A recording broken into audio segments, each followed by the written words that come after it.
ایک ہندو تھا، اس سے ایک آدمی نے سودا کیا، ہمارے ایک دوست نے یہ قصہ سنایا، اور زمیندار تھا، اس سے جو ہے وہ ٹماٹر لیے، چند پیٹیاں لے لی، اور اس کو کہا کہ بھی مجھے دکھاؤ، تو اس نے کہا کہ بھی جون سی پیٹی جب بھی جہاں سے دیکھنا چاہو دیکھ لو، اور پھر اس نے کہا کون سی تم بتاؤ کون سی پیٹی، بھی پیٹی اٹھائی اور ساری پیٹی الٹ دی کہ جیسے اوپر ہوگا ویسے نیچے ہوگا، کہ میں مسلمان نہیں ہوں۔ ہندو نے کہا کہ میں مسلمان نہیں ہوں، کیا مجھے مسلمان سمجھتے ہیں کہ میں دھوکہ دوں گا، اوپر کچھ ہوگا نیچے کچھ ہوگا؟ میں مسلمان نہیں ہوں، میں ہندو ہوں، میں دھوکہ نہیں دیتا ہوں۔ ہندو نے کہا میں دھوکہ نہیں دیتا ہوں۔ آج ہمارے بازاروں میں چلے جائیں، آپ کو جھوٹ ملے گا، آپ کو دھوکہ ملے گا، آپ کو دو نمبری ملے گی۔ یہ ساری چیزیں پاکستان اس لیے بنا تھا، پاکستان اس لیے بنا تھا۔ ہمارے نوجوان بچے ڈرگ کے عادی ہو گئے، نشہ بیچ رہے لوگ، لوگوں کی زندگیوں سے کھیل رہے ہیں۔ ایک معصوم بچے کو، ایک جوان بچے کو آپ نے نشے پہ لگا دیا، اس کا تو پورا گھر تباہ ہو گیا، اس کا سارا خاندان تباہ ہو گیا، اور آپ اس کے زندگیوں سے، لوگوں کی زندگیوں سے کھیل رہے ہیں، چرس بیچ رہے ہیں، اور وہ پاؤڈر بیچ رہے ہیں، ہیروئن بیچ رہے ہیں، مسلمانوں کی مسلمان بیچ رہے ہیں، مسلمان کے لیے نشہ بیچ رہا ہے، اپنے مسلمان اولاد کے لیے، اپنے مسلمان بھائی کی اولاد کو نشے میں لگا رہا ہے۔ میرے بھائی، یہ مسلمانوں کے کام نہیں تھے۔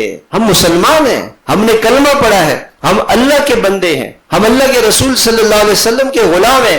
آج آپ چلے جائیں سخی حسن سے لے کے کیڑیے تک، دونوں طرف سڑکوں پہ، گلیوں میں ہال بنے ہوئے، شادی ہالوں میں، کسی شادی حال میں جا کے یہ پتہ چلتا ہے کہ یہ مسلمانوں کی شادی ہے، یہ پتہ چلتا ہے کہ مسلمانوں کی شادی، ڈھول بج رہے ہیں، ناچنے۔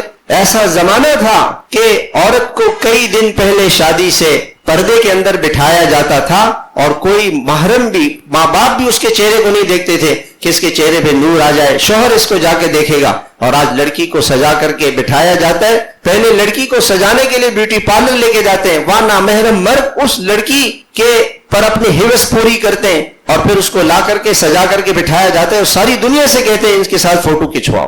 یہ حیا، یہ کام ہندوستان میں نہیں ہو رہے تھے۔ ہم مسلمان ہیں، ہم نے، ہماری بیٹیاں حضرت فاطمہ کی حیا والی بن جائے، حضرت عائشہ کی حیا والی بن جائے، ہمارے جوان حضرت حسن اور حسین کے طرز والی زندگی پہ چلنے والے بن جائیں، ہمارے بچے، ہمارے بوڑھے مسلمان ہیں، ہم اللہ اس کے رسول کا ہم نے کلمہ پڑھا ہے۔ اس لیے میرے بھائیوں، یہ پاکستان اللہ میں اتنی بڑی ہمیں نعمت دی ہے، اس کا آپ احساس ہی نہیں کر سکتے جب تک کہ آپ دنیا کے ملکوں میں نہیں جائیں۔ ہم وہاں گئے، مکہ مکرمہ، لوگ وہاں کے فوجی، وہاں کی پولیس والے، پاکستان پاکستان پاکستان۔ انہی دنوں میں یہ جنگ ہوئی تھی اور اللہ نے پاکستان کو فتح دی تھی، وہ کہنے لگے ماشاءاللہ ساری دنیا پاکستان پر ان کی نظریں ہیں، اسلام کی وجہ سے نظریں، کہ اللہ نے ہمیں اسلام دیا ہے۔